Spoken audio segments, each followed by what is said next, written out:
हरि ओम महा ओम तावत्त्वां सुस्थिरो भव। ओम लंबोदरं नमस्तुभ्यं सततं मोदकप्रियं निर्विघ्नं कुरु मे देव सर्वकार्येषु सर्वदा। पाशुपाणे नमस्तुभ्यं परमणि जीवनायकं यावत् पूजां करिष्यामि तावत् त्वां सुस्थिरो भव। कृष्णाय वासुदेवाय हरे परमात्मने प्रणतक्लेशनाशाय श्री गोविंदाय नमो नमः। ओम नमो स्वनन्ताय सहस्रमूर्तये सहस्रपादा शिशिरोरुबाहवे सहस्रनाम्ने पुरुषाय शाश्वते सहस्रकोटि युगधारिणे नमः। ओम गुरुर्ब्रह्मा गुरुर्विष्णु गुरुर्देवो महेश्वरा गुरु साक्षात् परब्रह्म तस्मै श्री गुरवे नमः। अखण्डमण्डलाकारं व्याप्तं येन चराचरं तत्पदं दर्शितं येन तस्मै श्री गुरवे नमः। ध्यानमूलं गुरोर्मूर्तिं पूजामूलं गुरोर्पदं मन्त्रमूलं गुरुर्वाक्यं मोक्षमूलं गुरुकृपा। अज्ञानतिमिरान्धस्य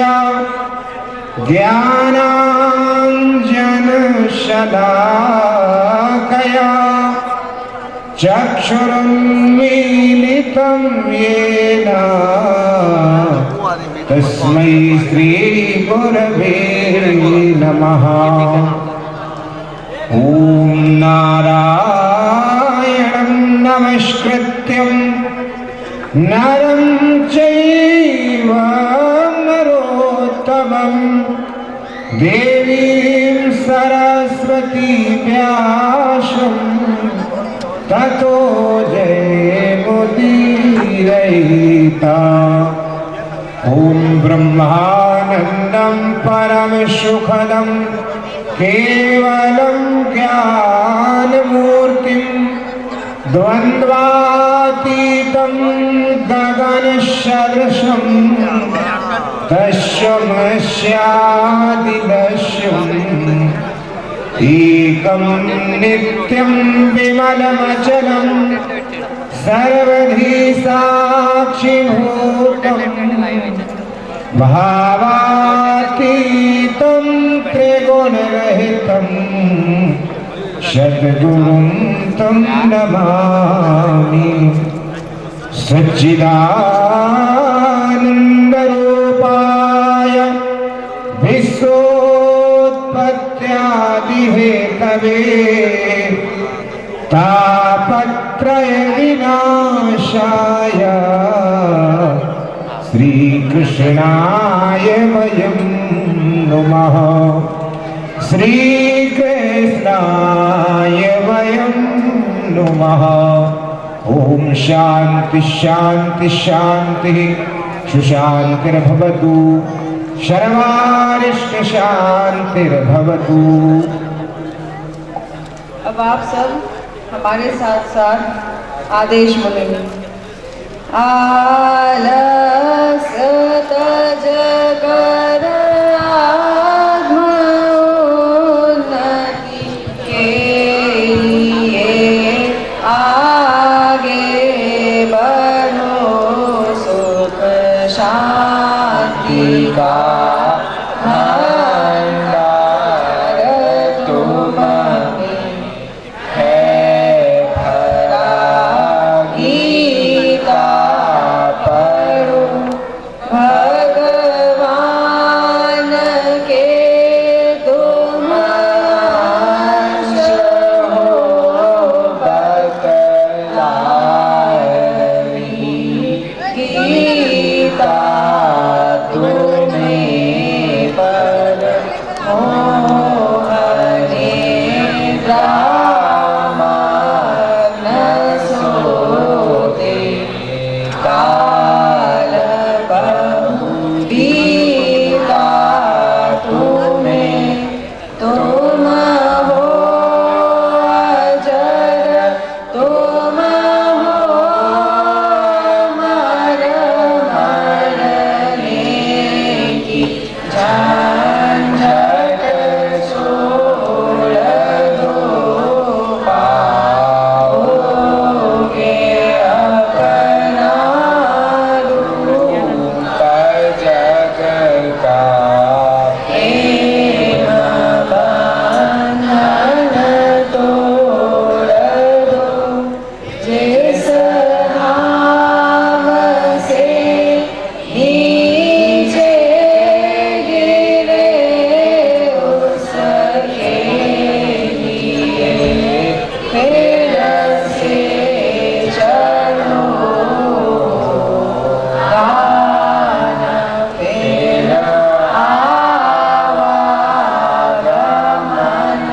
गीता पढ़ो, गीता पढ़ो, होगी शमन यह सर्वदा को, जन्म बंधन की व्यथा करी, ये श्रवण गीता भवन हरि हर कथित गीता कथा,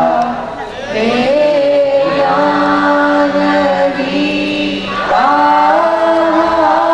हारती है, जन्म बंधन तारती। सब भक्त मिलकर प्रेम से उसकी उतारो आरती। गीता पढ़ो, गीता पढ़ो, गीता पढ़ो, गीता पढ़ो, गीता पढ़ो, गीता पढ़ो, गीता पढ़ो, गीता पढ़ो।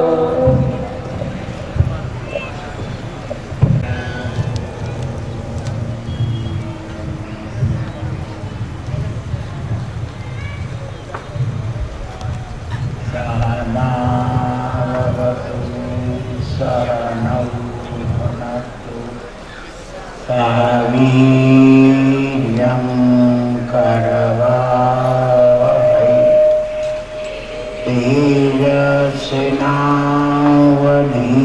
तेजस्विनावधीतमस्तु मा विद्विषावहै। ओम शांति शांति शांति।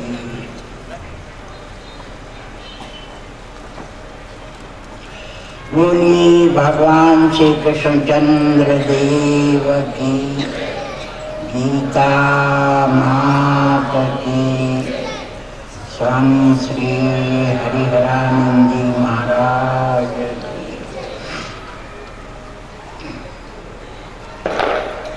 आज होलाष्टक का 7वां दिन है। कल अंतिम और 8वां दिन माना जाएगा। मंगलवार होने से और पूर्णिमा होने से, आज भी पूर्णिमा है, पर भद्रा का प्रवेश शास्त्रों में निषेध बताया गया है, इसलिए भद्रा का परित्याग किया जाता है। इसलिए हुताशनी, अग्नि स्थापन, होलिका दहन कल रखा गया है। कल केवल 2 बजे तक ही ये प्रयोग हो सकता है। उसके बाद काल राहु बैठेगा, उसके 2 घड़ी पहले से ही ये सब बंद हो जाता है। अंतिम जो नारियल रखा जाएगा वो 1:50 तक होगा। 1:50 के बाद कोई भी फिर ना तो नारियल रखेगा और ना ही किसी प्रकार का उतारा होगा, ना ही किसी प्रकार का वहाँ पे प्रवेश होगा। 2 बजे से लेके 3 बजे तक शुद्धिकरण होगा।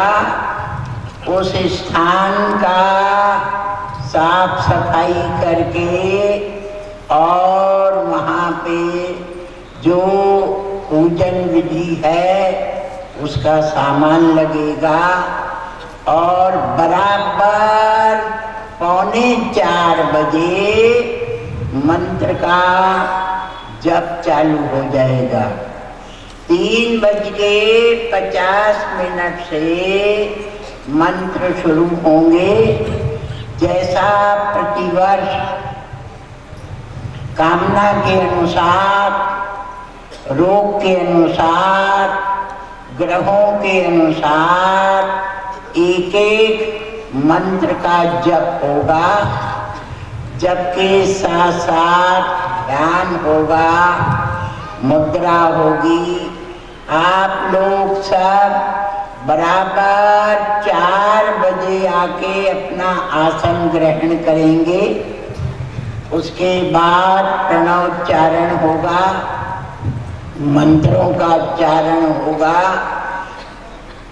अलग अलग रोगों के मंत्रों का जाप होगा और बराबर 5:20 के ऊपर होलिका में अग्नि का प्रवेश होगा। कारण कि 6:09 पे पूर्णिमा उतर जाती है, तो पूर्णिमा उतरने के 2.5 घड़ी पूर्व ही अग्नि का प्रवेश होना चाहिए, समावेश होना चाहिए, हुताशनी होनी चाहिए। इसलिए 5:20 पे इनका अग्नि प्रवेश, अग्नि का ध्यान, अग्नि के मंत्रों का जाप होगा और 5 बजे से पहले पूर्वांग पूजन होगा, गणपति पूजन होगा, अग्नि देव का पूजन होगा, ध्यान, आसन, प्राणायाम, मुद्रा, बंद, ये सारी क्रियाएं चलेंगी। आपको कल शाम को बराबर 3:45 बजे होलिका की ओर मुंह करके मंडप में बैठना है। बैठ करके अपना आसन लगाना है। आसन लगा के गुरु मंत्र का ध्यान करना है, गुरु मंत्र का जाप करना है। फिर जो मंत्र आचार्य बोलते जाएंगे उन मंत्रों का आपको मुद्राओं के माध्यम से जप करना है। पहले 8 मुद्रा होंगी, फिर 16 मुद्रा होंगी, फिर 24 मुद्रा होंगी। ये कार्यक्रम बराबर 3:50 पे शुरू होगा और 5 बजे समापन होगा। 5 बजे अग्नि की विधि प्रारंभ होगी। 5:20 के ऊपर हुताशनी में अग्नि का प्रवेश होगा। उसके पहले गणपति पूजन, पुण्याहवाचन और अग्नि देवता का ध्यान, अग्नि पूजा करके हवन होगा और वो हवन की अग्नि को ही होलिका में समर्पण किया जाएगा। इसके अंदर विशेष 3 बातें ध्यान देने की है। 3 प्रकार की क्रियाएं होती है, 3 प्रकार के कर्म होते हैं। नित्य, नैमित्तिक और प्रायश्चित। नित्य कर्म जो हमको करने जरूरी है, जिनके किए बिना हमारा मनुष्य जन्म ही व्यर्थ है। नित्य कर्म में जैसे स्नान करना, भोजन पाना, सूर्य को अर्घ देना, गुरु मंत्र का जप करना, भोजन पाना, विश्राम करना, शयन करना, सोना, उठना, आना, जाना, खाना, पीना, जिससे हमारी दिनचर्या चलती है, वो नित्य कर्म होते हैं। जो हम चाहें या ना चाहें, हमको करना ही है और करने ही पड़ेंगे। हम न चाहते हुए भी आपको निद्रा आ रही है और आप लाख प्रयत्न करो, मैं नहीं सोऊंगा, नहीं सोऊंगा, नहीं सोऊंगा, तभी बैठे बैठे आंख आपकी बंद हो जाए। क्यों? कि वो नित्य कर्म। शरीर थकेगा, इंद्रियां थकेंगी, मन थकेगा, बुद्धि थकेगी, तो निद्रा आएगी आएगी आएगी ही। चाहे आप बैठे हो तो भी सो जाओगे, खड़े हो तो भी सो जाओगे और लेट गए तो फिर उठ ही नहीं सकते। तो ये जो क्रियाएं हैं, इनको नित्य कर्म भी कहते हैं और इनको क्रियमाण कर्म भी कहते हैं, जिसके लिए ये निर्धारित किया गया है पश्यन, श्रवण, स्पर्शन, जिघ्रन, नश्नन, गच्छन, स्वपन, श्वसन, प्रलपन, विसर्जन, ग्रहणन, उन्मिषण, निमिषण। अर्थात देखना ये कर्म है, सुनना कर्म है, सूंघना कर्म है। कहीं हाथ लग गया तो गर्म है, ठंडा है, कोमल है, कठोर है, ये आपको अनुभव हो ही जाएगा। खाना कर्म है, बैठना कर्म है, आना कर्म है, जाना कर्म है, खड़े होना कर्म है, वार्तालाप करना कर्म है, ग्रहण करना कर्म है, त्यागना कर्म है, पलक ऊपर नीचे करना कर्म है, सांस लेना कर्म है।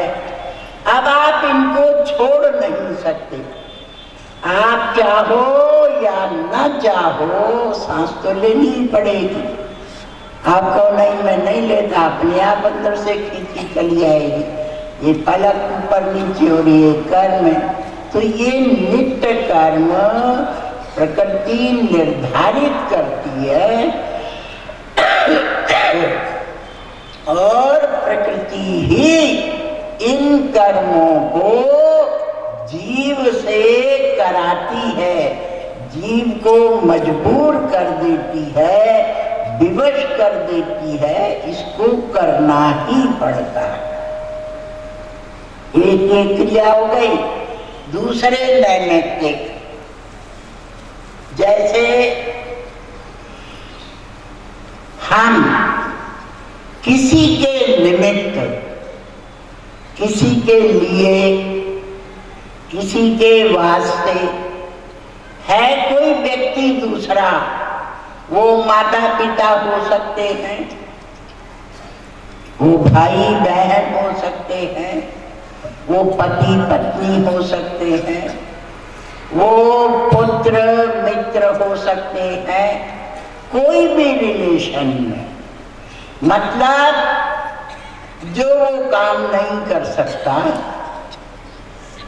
उसके निमित्त उसका नाम लेके, उसका ध्यान करके, उसकी सुविधा करके, उसके लिए संकल्प लेके यदि आप करते हो तो शास्त्र आज्ञा देता है।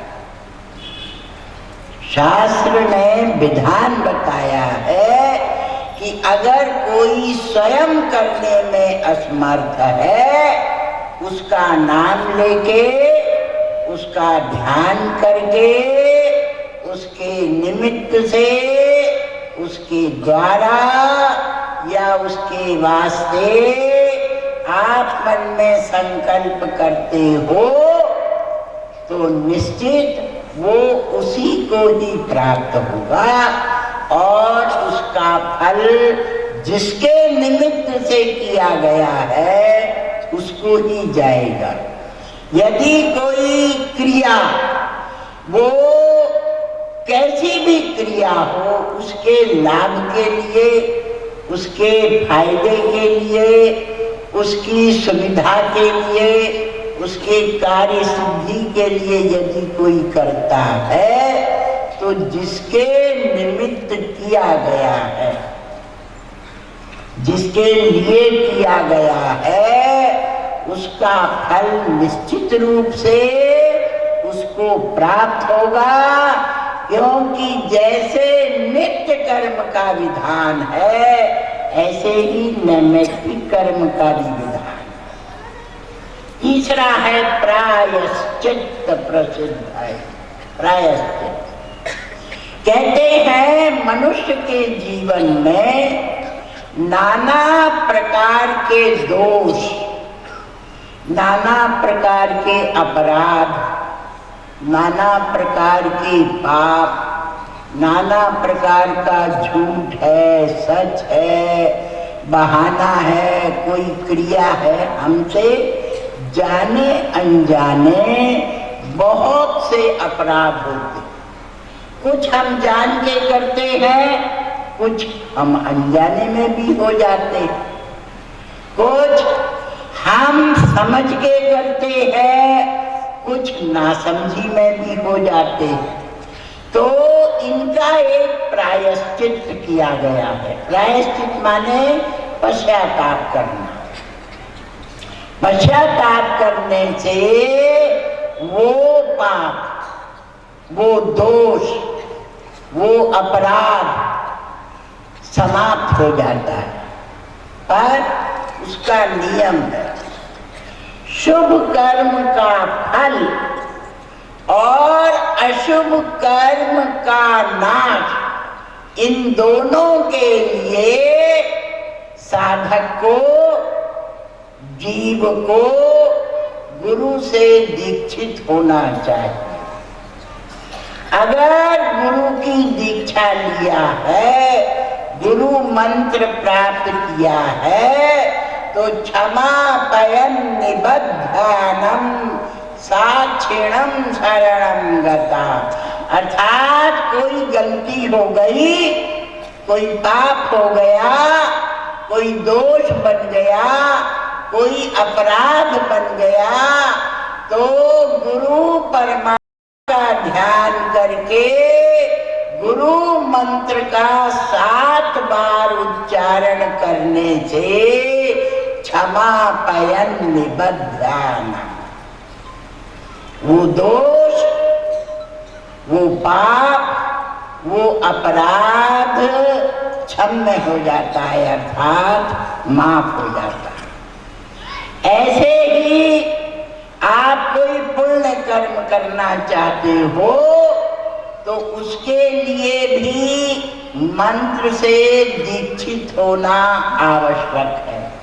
पुण्य का फल तभी प्राप्त होगा जब वो दीक्षा वाला, मंत्र वाला, गुरु मंत्र वाला है।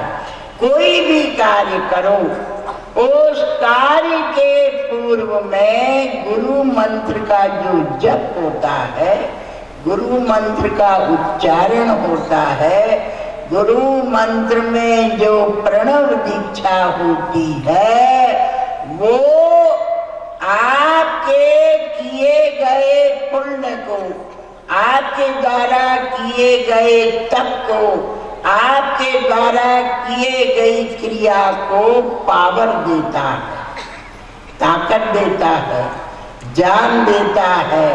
अगर आपके पास चैतन्य है, मंत्रार्थम मंत्र चैतन्यम, मंत्र का चैतन्य, पुण्य का चैतन्य, क्रिया का चैतन्य गुरु मंत्र माना जाता है। इसीलिए हर एक स्थिति में आप किसी भी मंदिर में जाओ, जाते ही अपने नेत्र देवताओं के नेत्रों में डाल के गुरु मंत्र करो, फिर कोई भी मंत्र करो तो सिद्ध हो जाएगा। और अगर आपने गुरु मंत्र नहीं लिया तो जितने भी मंत्र हैं उसके लिए शास्त्र पता है क्या कहता है? शतलक्षम प्रजप्तो ही तस्य मंत्रो न सिद्ध्यति। बिना गुरु मंत्र के 1 करोड़ जाप कर लो, जब मंत्र की सिद्धि का समय आएगा तो वो मंत्र आपको छोड़ देगा। मंत्र की पकड़ गुरु मंत्र से ही होती है। इसीलिए गुरु दीक्षा के द्वारा जब गुरु मंत्र पढ़ते हैं और उसको मुद्राओं के द्वारा साधते हैं, तो हम जो भी क्रिया करते हैं, जो भी अनुष्ठान करते हैं, जो भी कार्य करते हैं, उसमें सिद्धि देने वाला, सामर्थ्य देने वाला, चैतन्यता देने वाला, प्राण देने वाला, जागृत करने वाला गुरु मंत्र ही माना जाता है। इसलिए होलिका दहन में जब बैठेंगे तो भी पहले गुरु मंत्र का जाप करना है। भस्मोद्धोलन में आएंगे तो भी गुरु मंत्र का जाप करना है। कोई कार्य की सिद्धि करेंगे तो भी गुरु मंत्र का जाप करना है। तो कोई भी कार्य शुरू करो, गुरुद्वारम प्रविश्यामि, गुरु के मंत्र जो है वो एक द्वार है, वो एक प्रवेश है, वो एक स्थान है घुसने का। उसमें से जाकर के आप अंदर सशक्त हो सकेंगे, संपन्न हो सकेंगे और कार्य की सिद्धि करेंगे। तो कल 4 बजे आपको आना है आसन धारण करना है, मंत्र का जाप करना है। 5:20 पे हुताशनी का प्रारंभ होगा और परसों फिर 8 तारीख को 8 बजे दीक्षा होगी और बराबर 9 से 12 बजे तक भस्मोद्धोलन होगा। 9 तारीख गुरुवार को भगवान ओंकारेश्वर महादेव की प्राण प्रतिष्ठा होगी। प्राण प्रतिष्ठा के बाद उसके जो जप न्यास के मंत्र हैं वो चलेंगे, फिर 16 संस्कार होंगे, फिर महाभिषेक होगा, फिर षोडशोपचार पूजा होगी, राजोपचार पूजा होगी, अंग पूजा होगी, आवरण पूजा होगी, महाप्रसाद का भोग लगेगा, दीपदान होगा, आरती पुष्पांजलि होगी। ये 9 तारीख को 8 बजे से और 12 बजे तक का कार्यक्रम है। 8 तारीख को 9 से 12 में भस्मोद्धोलन होगा। 8 तारीख को 8 बजे दीक्षा होगी। 7 तारीख को 3:50 के ऊपर होलिका दहन का पूर्वांग पूजन होगा, जप होगा, ध्यान होगा, मुद्रा होगी। 5 बजे से 5:20 तक अग्नि स्थापन हवन होगा और 5:20 के ऊपर हवन के माध्यम से वो अग्नि होलिका में प्रविष्ट होगी। ये 3 दिन का कार्यक्रम है। 7 तारीख, 8 तारीख और 9 तारीख। कल कथा में बताया गया था मनुष्य के जीवन में सबसे महत्वपूर्ण, सर्वश्रेष्ठ, सर्वोपरि ज्ञान की मात्रा है, ज्ञान की विशेषता है। क्यों? ज्ञानवान मनुष्य संस्कारी होने से और बुद्धिमान होने से, अनुभवी होने से तथा विशेष रूप से बुद्धिमत्ता, विवेक और विचार के द्वारा अपने जीवन को किस तरह से उसको साधना है, कैसे उसको चलाना है, कैसे अपनी दिनचर्या बनानी है, कैसा आचरण करना है, कैसा व्यवहार करना है और किस प्रकार से जीवन में रहते हुए जीवन का आनंद ले सकते हो, ये चीज कौन सिखाता है? संस्कार।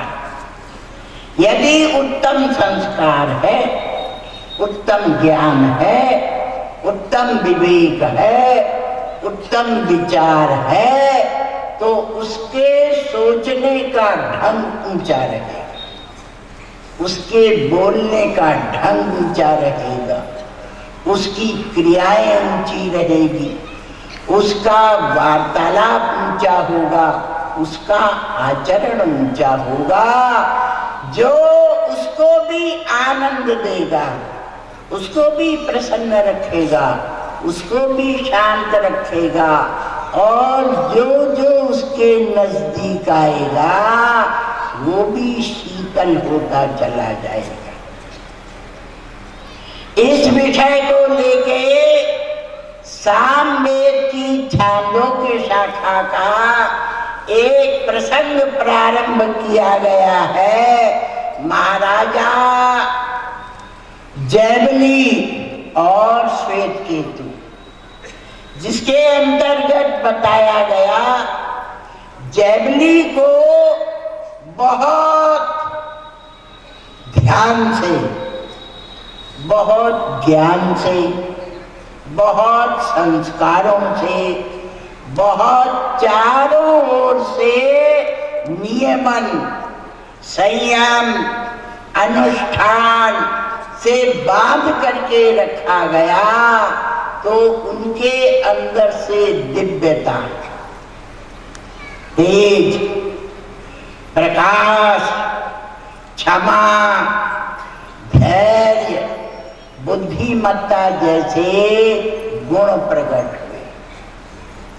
दूसरी तरफ महर्षि आरुणि के पुत्र श्वेतकेतु जहाँ पे स्वच्छंदता, आजादी, क्रीड़ा और कोई नियमन नहीं, कोई संयम नहीं, उसके कारण श्वेतकेतु का स्वभाव प्रमादी हो गया, उद्दंड हो गया, स्वच्छंद हो गया और मूर्ख जैसा हो। विद्वान हुआ, विद्या प्राप्त किया, गुरुजनों के संग रहा, पर गुण नहीं सीख सका, सद्गुण नहीं धारण कर सका, आचरण नहीं लिया। बड़ों से कैसे बोलना है, कैसे बड़ों का सम्मान करना है, माता और पिता का कैसे आदर किया जाता है, गुरुजनों का कैसे सत्कार किया जाता है, इस सब से हट करके उन्मादी हो गया, जिसका परिणाम ये निकला कि उसको पांचाल नरेश के दरबार में बहुत अपमानित होना पड़ा, और उस अपमान को भी बर्दाश्त न करने के कारण जो अपना अपराध था वो पिता पे, गुरु पे, दूसरों पे डालना शुरू किया। इससे उसका जो भाव था वो और भी नीचे आ गया। जब जैवली ने 5 प्रश्न पूछे और 5 में से उत्तर नहीं दे सका, तब बिलबिलाता हुआ, छटपटाता हुआ, व्याकुल होकर, उद्विग्न होके पिता के पास गया। पिता और गुरु ने उसको एहसास दिलाया कि जो संस्कार तुम्हें मिलने चाहिए थे वो तुम्हें नहीं मिल सके, जैसा तुम्हें होना चाहिए था तुम नहीं हो पाए, इसीलिए तुम उस विद्या से शून्य हो गए हो। इसको लेने के लिए तुम वापिस पांचाल नरेश के पास जाओ। आरुणि और श्वेतकेतु दोनों पांचाल नरेश के पास आए और आकर के इन्होंने निवेदन किया। जब महाराजा जैवली ने बहुत सारी स्वर्ण मुद्रा, बहुत हीरे मोती, पन्ने, पुखराज इनके सामने रखे, तो आरुणि ने कहा हम ये स्वीकार नहीं कर सकते हैं। तो जैवली ने दावा किया कि ये धन मेरा पवित्र है, शुद्ध है, सात्विक है और प्रजा ने मुझे अपनी स्वेच्छा से दिया है, मेरे धन में कोई दोष नहीं, इसलिए आप इसको क्यों नहीं स्वीकार करते। आरुणि ने कहा हम आपके पास दक्षिणा के हिसाब से आए ही नहीं, धन के हिसाब से आए ही नहीं, हम आपके पास ज्ञान लेने आए, हम आपके पास विद्या लेने आए हैं, हम आपसे उपदेश लेने आए हैं। हम जो हमको नहीं आता और आपको आता है वो हम जानने के लिए आपके पास आए। यहाँ तक कल विस्तार पूर्वक प्रवचन हो चुका। जैवली ने कहा, आप मुझसे क्या चाहते हैं? तब आरुणि ने कहा, आपने जो 5 प्रश्न मेरे पुत्र से किए, जिसमें से एक का भी उत्तर मेरा पुत्र नहीं दे सका, मैं उन 5 प्रश्नों का उत्तर जानने के लिए, उन 5 प्रश्नों का उत्तर समझने के लिए, उन 5 प्रश्नों के उत्तर से अपने आप का समाधान करने के लिए आपकी शरण में आया।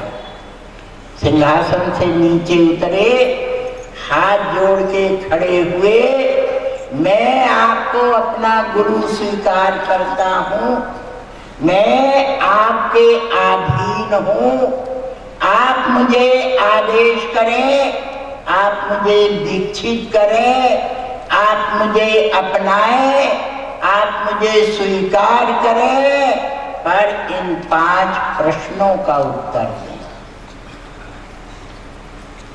जैवली ने कहा, ठीक,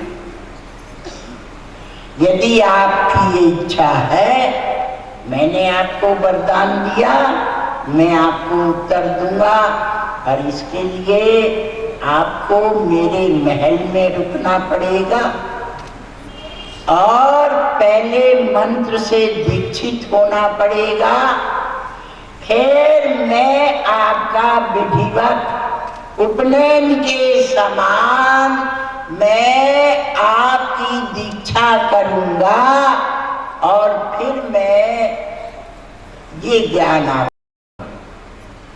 बोले ठीक है। जैवली ने अपने मंत्री, सेनापति और दरबारियों से कहा, महर्षि आरुणि को, श्वेत केतु को महल में ले जाओ और जहाँ सब ऋषि मुनि रुकते हैं, जहाँ तपस्वी लोग रुकते हैं, जहाँ श्रेष्ठ सर्वोपरि अभ्यागत लोग रुकते हैं, वहाँ इनको टिकाओ, इनका आदर सत्कार पूरी सुविधा दो। उनसे कहा, कल प्रातः मैं आपसे मिलूंगा। जैसा इनका नियम था, बड़े बड़े महल बना रखे थे जिसमें इनके यहाँ ऋषि आते जाते थे, वो रुकते थे, ठहरते थे, सारी सुविधा थी, सब प्रकार की व्यवस्था थी। उतने ही श्रेष्ठ और उत्तम ढंग से श्वेत केतु और आरुणि को टिकाया गया। उतने ही सुंदर महलों में इनका निवास किया गया। बड़े सुंदर शैया के पलंग बनाए गए, बहुत अच्छी सुविधा के साथ इनको टिकाया गया। रात्रि में जब सब लोग सो गए तो दूध लेके महाराजा जैवली स्वयं थोड़े सेवकों के साथ उसमें प्रवेश करते, जहाँ श्वेत केतु और आरुणि रुके हुए। जब ये दूध लेके आते हैं, रात्रि में ऐसा विधान था कि भोजन के बाद विश्राम करने जो भी जाएगा उसको गाय का दूध अपने हाथ से पिलाते थे। ऐसे ही जैवली जब दूध लेके पहुंचे और आरुणि और श्वेत केतु के सामने खड़े हुए तो दोनों पिता पुत्र खड़े हो गए।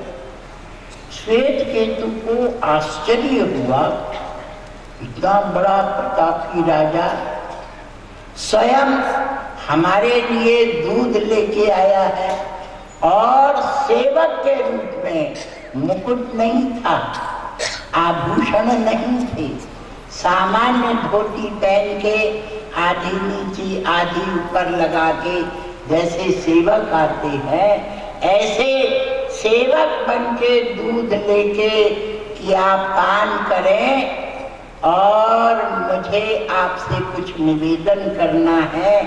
आप जब दूध पी लेंगे तो मैं निवेदन करूंगा। आरुणी ने दूध पिया, श्वेत केतु ने भी दूध पिया।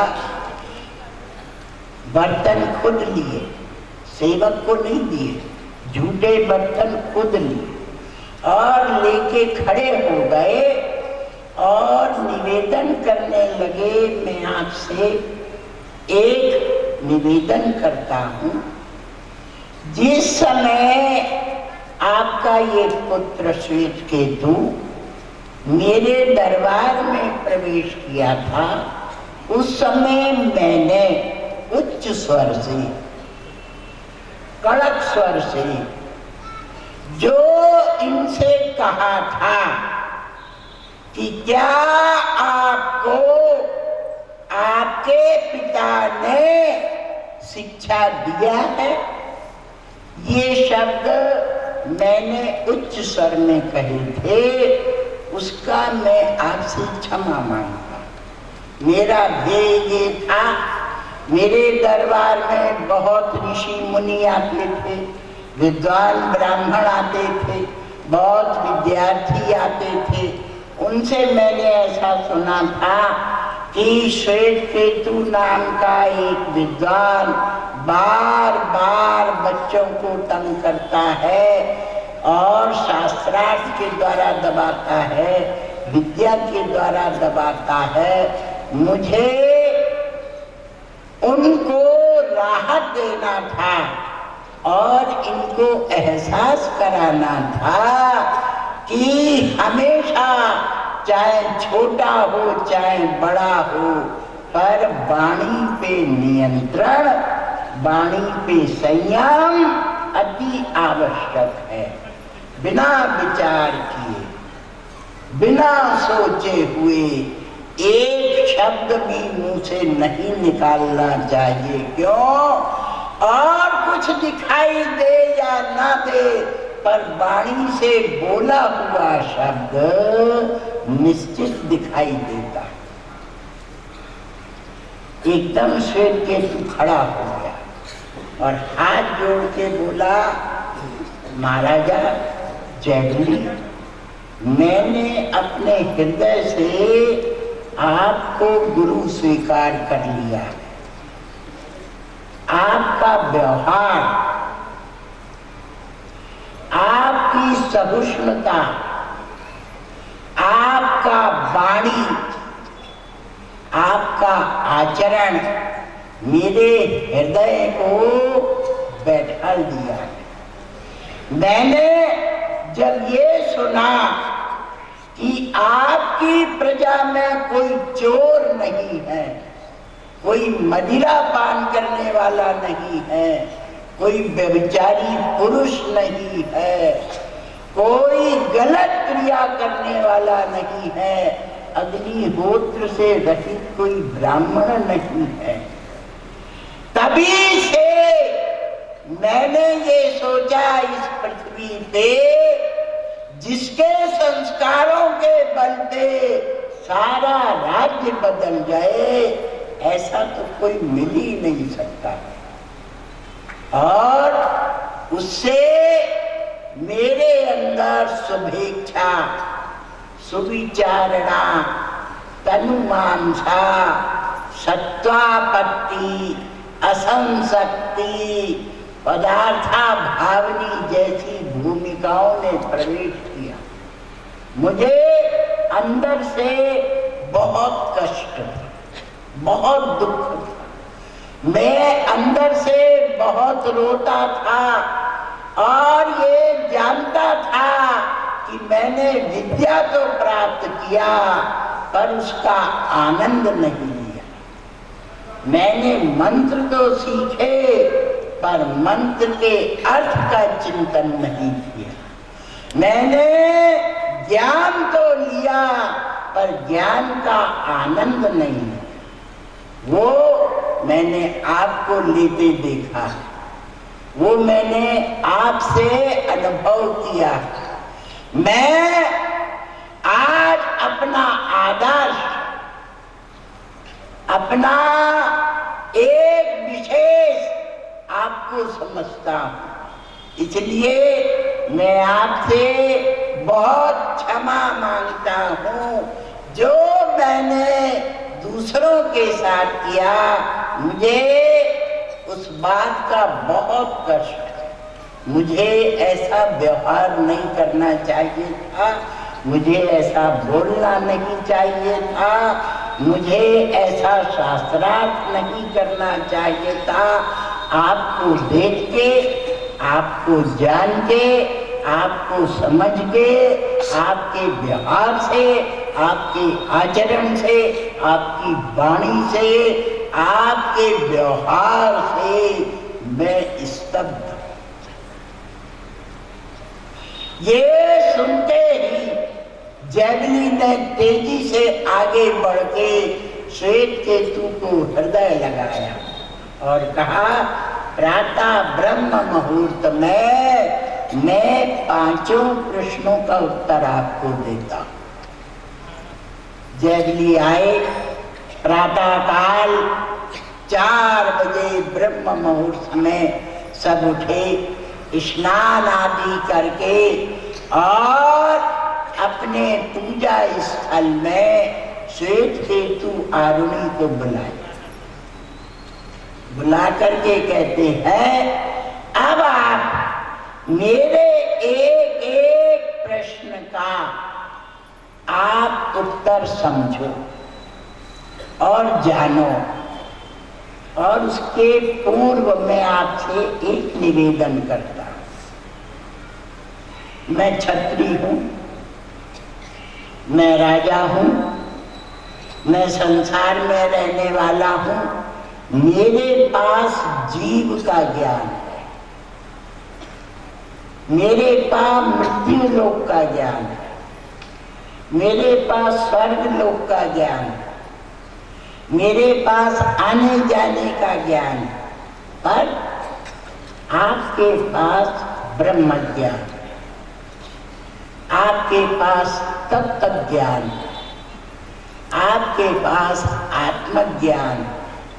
मैं ये चाहता हूं, मेरा ज्ञान सामान्य है, मेरा ज्ञान छोटा है, ये ज्ञान देने के बाद जब गुरु दक्षिणा का टाइम आएगा, कारण कि शास्त्र का नियम है, शास्त्र का विधान है कि जब भी कोई किसी से ज्ञान ले तो ज्ञान की सफलता के लिए, ज्ञान की सिद्धि के लिए, उपदेश की सार्थकता के लिए उसको कुछ भी देना चाहिए, अर्पण करना चाहिए, समर्पण करना चाहिए, गुरु दक्षिणा देनी चाहिए।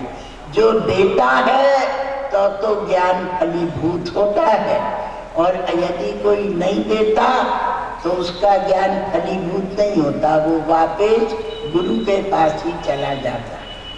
मैं जब आपको ज्ञान दूंगा तो इसके बदले में निश्चित है आप मुझे गुरु दक्षिणा देंगे और मैं उसको स्वीकार करूंगा। तो गुरु दक्षिणा के रूप में मैं आपसे ब्रह्म विद्या प्राप्त करूं, मैं आपको दूंगा जीव विद्या, और बदले में आप मुझे ब्रह्म विद्या दें। आरुणि ने कहा, ठीक, जिस विषय में हम अनभिज्ञ हैं उसमें आप हमें उपदेश करें, और जिस विषय में आप अनभिज्ञ हैं उसमें मैं आपको उपदेश करूंगा। पहला प्रश्न कि मृत्यु लोक से देवलोक को प्रजा कैसे जाती? जैवली कहते हैं इस मृत्यु लोक में एहे ही तमाहुतया सुवर्चसा सूर्यस्य रश्मिभिर्यजमानं वहन्ति प्रियां वाचमभिवदन्त्यो अर्चयन्ता एषा वा पुण्यः सुकृतो ब्रह्मलोकः। जब मनुष्य यहाँ मरता है, मरने के बाद उसने जीवन में जो कर्म किए हैं उसका चिट्ठा खुल जाता है। जब मनुष्य मरता है, मरने के बाद उसने अच्छे कर्म कितने किए, बुरे कर्म कितने किए, धर्म कितना किया, अधर्म कितना किया, पाप कितना किया, पुण्य कितना किया, लिया कितना और दिया कितना, अपने पे कितना खर्च किया, दूसरे को दान कितना दिया, स्वार्थ में कितना रहा, परमार्थ में कितना रहा, कितने यज्ञ किए, कितना जप किया, कितना तप किया, कितना दान किया, कितना सत्कर्म किया, ये चिट्ठा खुलता है। और जो उसने किया है उसके अनुसार उसका जीव निकलता है। और निकल के जिसने अपने हाथ से अग्नि में आहुतियां दिया, अग्नि को नारियल दिया है, अग्नि में मंत्रों के द्वारा आहुति दिया है, उस मनुष्य का जीव इस शरीर से निकल करके और सूर्य की किरणों में जाता है। सूर्य की किरणों को पकड़ के सूर्य द्वार में होकर के ब्रह्मलोक जाता है। मृत्यु लोक से ब्रह्मलोक जाने का एक ही मार्ग है, जिसको अर्ची मार्ग कहते हैं, जिसको ज्योति मार्ग कहते हैं, जिसको तेजोमय मार्ग कहते हैं, जिसको प्रकाश वाला मार्ग कहते हैं। उन किरणों में चढ़ करके वो पुण्यात्मा, वो धर्मात्मा, वो विद्वान, वो परिव्राजक सूर्य की किरणों को पकड़ के किरणों में होता होता सूर्य द्वार में जाता है। वहां ब्रह्मलोक उसको प्राप्त होता है। ब्रह्मा के साथ वो ज्ञान का अभ्यास करके मुक्त हो जाता है। ये एक मार्ग है, इसको अर्ची मार्ग कहते हैं, ज्योति मार्ग कहते हैं, प्रकाश वाला मार्ग कहते हैं। एक दूसरा मार्ग है जिसका नाम है पितृयान मार्ग, जिसको कहते हैं धूम मार्ग, जिसको कहते हैं अभ्रमार्ग। ये मार्ग कैसा है? जो मृत्यु लोक में स्वर्ग की इच्छा रखते हैं, दिव्य भोगों की इच्छा रखते हैं, दिव्य इच्छा रखते हैं, सुख ज्यादा चाहते हैं, उन मनुष्यों का प्राण इस शरीर से निकल के और धूम मार्ग में जाता है, चंद्र किरणों में जाता है। वो चंद्रमा की किरणों को पकड़ के चंद्र द्वार में होते हुए स्वर्ग को जाते हैं। और वो चंद्रमा की किरणें उनको स्वर्ग में पहुंचा करके वो स्वर्ग का आनंद लेते हैं, स्वर्ग में स्थापित हो जाते हैं। वहां पे वहां की दिव्यता का दर्शन करते हैं। वो जो सोचेंगे सो बन जाएंगे, जो सोचेंगे वो उनको अनुभव होगा, जो चाहेंगे सो प्राप्त करेंगे। स्वर्ग लोक में न भयं किंचि नास्ति न तत्र तं न जरया विभेति उभेति त्वाशनाया पिपासे शोकातिगो मोदते स्वर्गलोक। स्वर्गलोक में जाने वाला जो पुण्यात्मा है वो आनंद का उपभोग करता है और आनंद का उपभोग करने के बाद स्वर्ग लोक वाला वापिस आता है, ब्रह्म लोक वाला वापिस नहीं आता। जैमिनी कहते हैं जो ब्रह्म लोक गया है, जो सूर्य की किरणों में होके गया है, जो सूर्य द्वार में होके गया है, वो कभी वापिस नहीं आता। पर जो चंद्र द्वार में होके गया है वो वापिस आता। वो वापिस कैसे आके आता है? आकाशात् वायुर्भूत्वा वायुर्भूत्वा अभ्रं भवति, अभ्रं भूत्वा मेघो भवति, मेघो भूत्वा प्रवर्षति, ताः व्रीह्यवा औषधयस्तिल्माषा इति जायन्ते।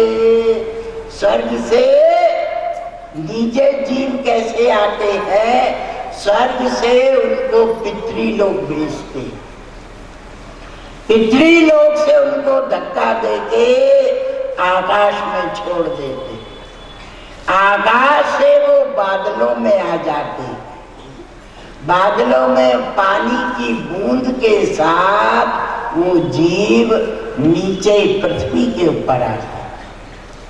तो जो ऊपर गई हुई प्रजा है वो स्वर्ग से आकाश में आती है, आकाश से वायु में आती है, वायु से मेघों में आती है और पानी की बूंद के साथ पृथ्वी पे आती है।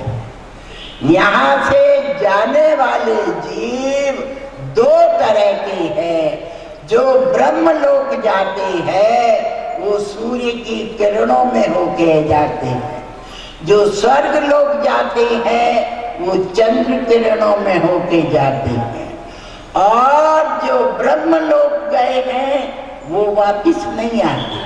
पर जो स्वर्ग गए हैं वो आकाश में आते हैं, आकाश से वायु में आ जाते हैं, वायु से मेघों में आते हैं और मेघों से जल के द्वारा नीचे आते हैं।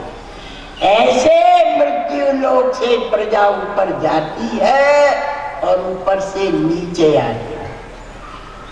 तीसरा प्रश्न कि ये दो मार्गों का विच्छेद कहाँ से होता है? उत्तरायण और दक्षिणायन, अर्ची और धूम, अंधकार और प्रकाश, कौन सी जगह है जहां से दो रास्ते अलग होते हैं? जैमिनी कहते हैं हे आरुणि, हे श्वेत केतु, जब ये शरीर में से जीव निकल जाता है तो शरीर को मिट्टी बोलते हैं। फिर इस शरीर को बांध के शमशान ले जाते, शमशान ले जाने के बाद इसका अग्नि संस्कार करते। जब शरीर का अग्नि संस्कार होता है तो अग्नि संस्कार के समय जब मुर्दे में अग्नि जलाई जाती है तो उसमें से दो चीज निकलती है, एक अग्नि लपटें निकलती है और एक धुआं निकलता है। जो लपटें हैं वो सूर्य की किरणों में जाती हैं और जो धूम है वो चंद्र किरणों में जाता है। तो मुर्दे से अग्नि संस्कार के टाइम पे ही जो धुआं है वो धूम मार्ग है और जो लपटे हैं वो अर्ची मार्ग है। तो जब शरीर जलता है, जब मनुष्य का शरीर जलता है तो उसकी चिता से ही दो मार्ग बन जाते हैं। एक लपट वाला मार्ग है, ज्योति वाला मार्ग है, प्रकाश वाला मार्ग है, सूर्य को टच करने वाला मार्ग है, और दूसरा धुएं का मार्ग है, अंधकार का मार्ग है, और भारी पने का मार्ग है। तो चिता से ही दोनों मार्ग अलग हो जाते हैं। चौथा प्रश्न, पांचवी आहुति में ये जीव कैसे पुरुषवाचक होता है? वो 5 आहुति का मतलब 5 जन्म। एक जन्म से दूसरे जन्म के बीच में इस जीव के 5 जन्म हो जाते हैं। वो जो 5 जन्म होते हैं उसी से वो अपना पहला जन्म भूल जाता है। 5 जन्म कौन से? इस शरीर से प्राण निकला, आकाश में मिल जाता है, आकाश के बाद वायु में तैरता है, वायु के बाद वो जल के द्वारा भूमि में चला जाता है, भूमि से अन्न बनके, व्रीहि बनके, तिल बनके, फल बनके, अन्न बनके पैदा होता है, उसको पुरुष खाता है। तो पृथ्वी से अन्न के रूप में पैदा होके वो मनुष्य में प्रतिष्ठित हो जाता है। फिर मनुष्य से काम रूपी अग्नि के द्वारा वो माता के गर्भ में जाता है, और माता 9 महीने उस जीव को अपने गर्भ में रख के 9 महीने 9 दिन के बाद उसका जन्म देती है।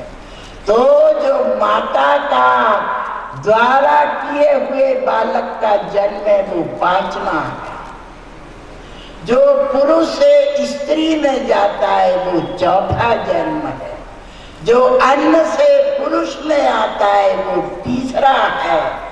जो वायुमंडल से भूमि में जाता है वो 2रा है, और जो आकाश से वायु में आता है वो पहला जन्म।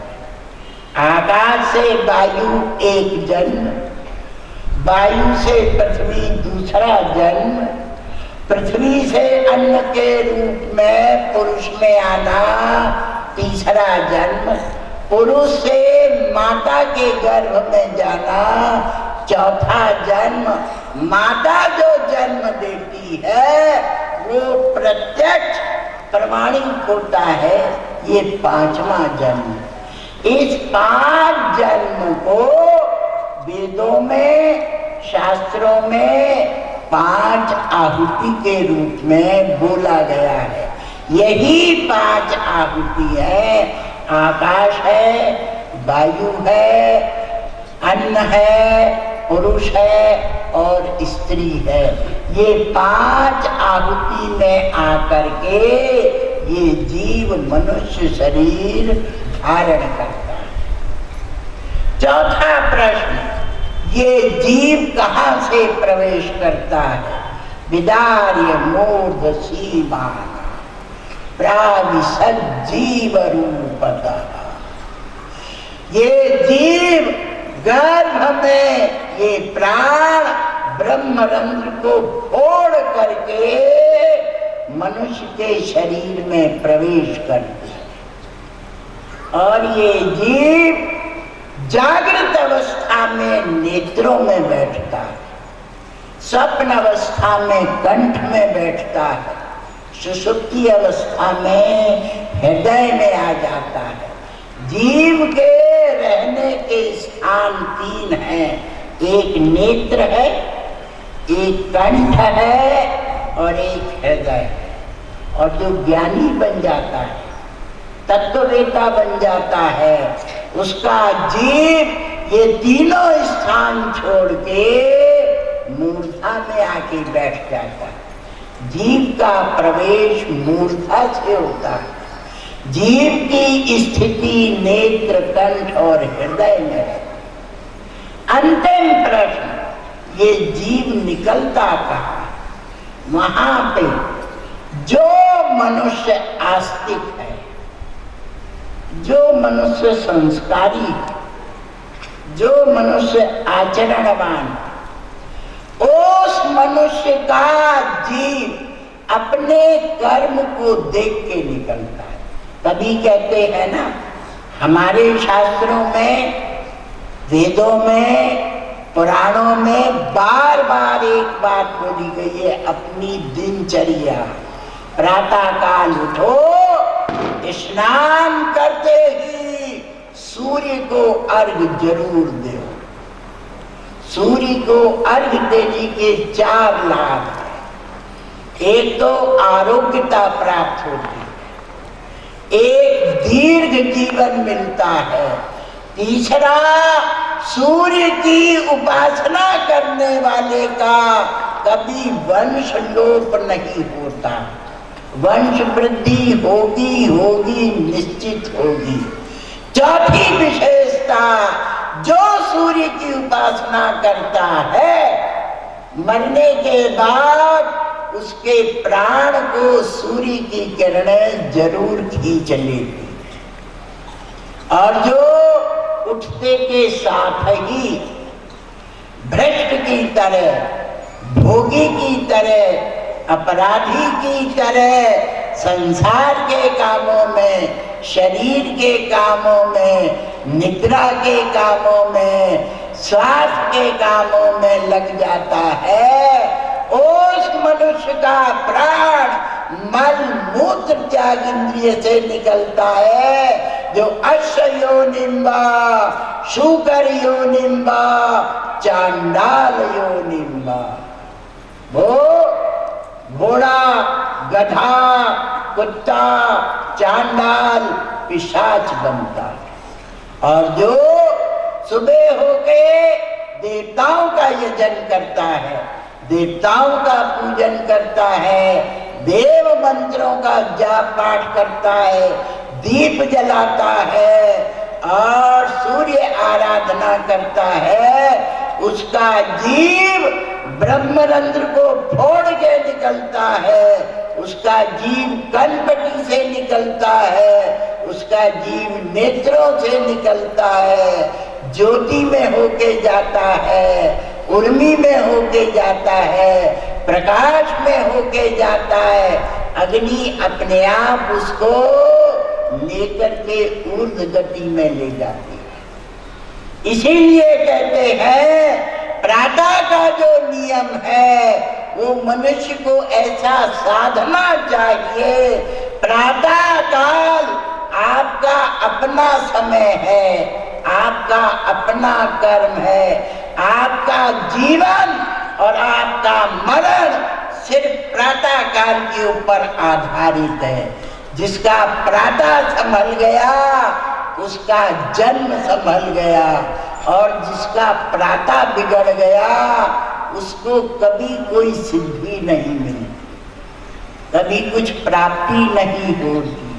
वो अज्ञान में, अंधकार में, नरक में और क्रूर योनियों में भटकता रहता है। जैमिनी कहते हैं, हे ऋषि, हे तपस्वी, हरेक मनुष्य के जीव के प्रवेश में अंतर नहीं है, जीव की स्थिति में अंतर नहीं है, पर जीव की उत्क्रांति में मनुष्य का कर्म ही उसके सामने है। जो उत्तम कर्म करता है तो उत्तम द्वारों से उसका प्राण जाता है, और जो संसार में, जो भोग में, जो स्वार्थ में, जो केवल अपने में लगा रहता है, उसका जीव मल त्याग इंद्रिय से निकलता है, मूत्र त्याग इंद्रिय से निकलता है, छटपटाता हुआ निकलता है, दुखी और रोता हुआ निकलता है, और ऐसी योनि में जाता है स्थावरे लक्षविंशत्यो जलजं नवलक्षकं लक्षत्रिंशत्पस्वादीनां त्रिनिजं रुद्रलक्षकं वसुलक्षं विहंगानां चतुर्लक्षं च वानरा तत्पश्चात् मानुषा जाता उत्सिता द्विलक्षकम्। स्वार्थी, संसारी, भोगी, मतलबी, दुर्गुणी, इनका जीव मल मूत्र त्याग इंद्रिय से निकले 84 लाख योनि में जाता है। जहाँ स्थावरे लक्षविंशत्यो 20 लाख बार उसको वृक्ष बनना पड़ता है, 9 लाख बार उसको जलज बनना पड़ता है, 11 लाख बार उसको मोरी के सड़े गड़े कीड़े बनना पड़ता है, 8 लाख बार पक्षी बनना पड़ता है, 4 लाख बार बानर बनना पड़ता है। उसके बाद अगर उसने कोई 1-2 शुभ कर्म किया है, पुण्य कर्म किया है, पूजन यजन अनुष्ठान किया है, अपने हाथ से कुछ आहुति दिया है, अग्नि पूजा आदि कुछ किया है, तब उसको परीक्षा के लिए मनुष्य शरीर मिलता है और मनुष्य शरीर देके उसकी परीक्षा करते हैं कि तू संसार में रहता है कि परमार्थ में रहता है। ये जीव की गति है। तो प्रवेश स्थिति वो दोनों की सम है सबकी, चाहे कोई धनवान हो चाहे कोई गरीब हो, चाहे विद्वान हो चाहे मूर्ख हो, चाहे ज्ञानी हो चाहे अज्ञानी हो, सबका जीव एक ही रास्ते से आता है और एक ही स्थान पे बैठता है।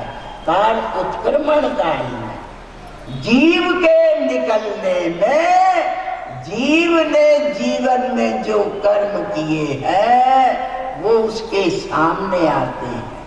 जैसा कर्म किया है वैसा फल उसको निश्चित भोगना पड़ेगा और उस भोगने में कोई दूसरा सहायक नहीं होगा।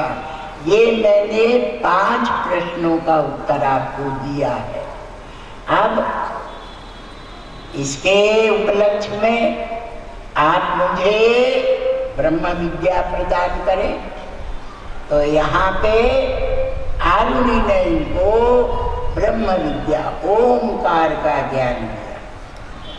ओम कैसे उत्पन्न हुआ, नाद ब्रह्म कैसे आया और इसकी आराधना कैसे हुई, ओम का पूरा तारक मंत्र का उपदेश करके और इनकी समाधि स्थिति बनाई। बोलिए भगवान श्री कृष्णचंद्र देव की। अब आप सब हमारे साथ साथ गुरु प्रार्थना बोलेंगे और जैसा आपको सूचना दी गई है, कल शाम आपको 4 बजे आना है, परसों मंत्र वालों को 8 बजे आना है, भस्मोद्धोलन वालों को 9 बजे आना है। 9 तारीख को आना।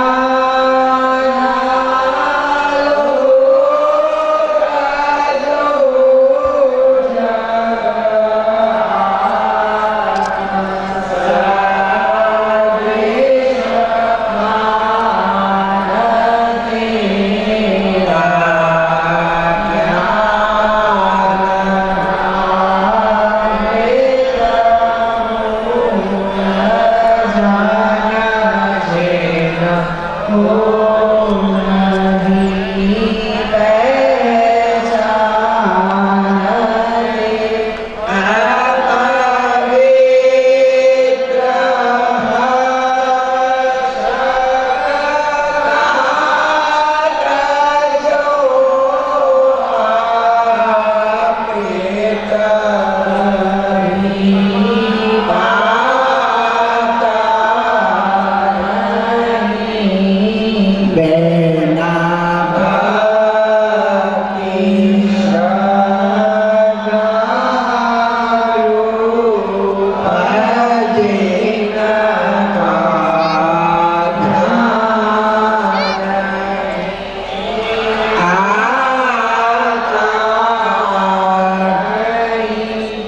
जागृति जैसा भाती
गंगे काशी अमरनाथ गंगे हर हर महादेव शंभो काशी विश्वनाथ गंगे हर हर महादेव शंभो काशी विश्वनाथ गंगे काशी विश्वनाथ गंगे माता पार्वती शंभो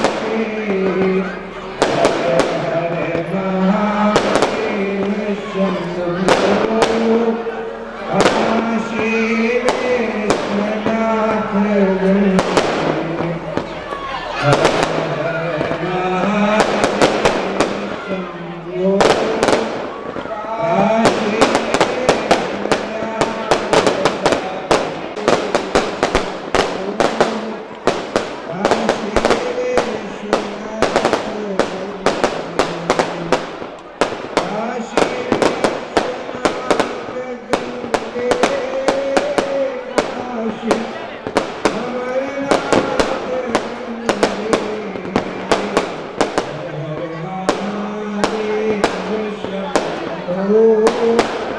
काशी विश्वनाथ गंगे हर हर महादेव शंभो काशी विश्वनाथ गंगे काशी विश्वनाथ गंगे माता पार्वती शंभो हर हर महादेव शंभो काशी विश्वनाथ गंगे हर हर महादेव शंभो काशी विश्वनाथ गंगे हर हर महादेव शंभो काशी विश्वनाथ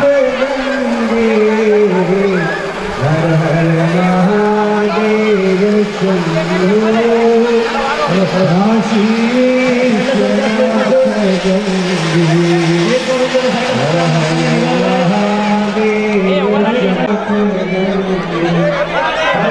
पंचदेव भगवान की महाराज की जय विगीता भाट की जय तुलजा भवानी की जय कृष्ण की जय आचार्य आनंद की जय ओम नमः पार्वती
शेष जन के प्राण है दोरगाम्य दोर जन के लिए आरुहात जन के प्राण है जेना की कृपा